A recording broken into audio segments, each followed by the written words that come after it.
ಭಾರತಾಂಬೆ ನಿನ್ನ ಜನ್ಮದಿನ, ಭಾರತೀಯರ ಶೌರ್ಯ ಮೆರೆದ ದಿನ. ಭೂಗೋಳದಲ್ಲಿ ಒಂದು ಜ್ಯೋತಿ ಇದೆ, ಅದಕ್ಕೆ ಭಾರತ ಮಾತೆ ಎಂಬ ಹೆಸರು ಇದೆ. ಲೋಕವೇ ಮೆಚ್ಚುವಂತ ಗೀತೆಯು ಇಲ್ಲಿ ಇದೆ, ವಂದೇ ಮಾತರಂ ಎಂಬ ನಾಮದ ಗಂಧವಿದೆ. ನುಡಿಯೆಲ್ಲವನ್ನೇ ಧನ್ಯ.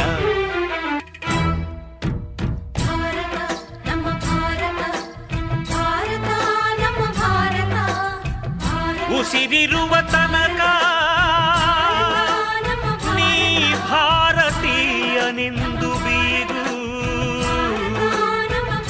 ಕೊನೆ ಉಸಿರೆಳೆವಾಗಲು ವಂದೇ ಮಾತರಂ ಎಂದು ಕೂಗು. ವಂದೇ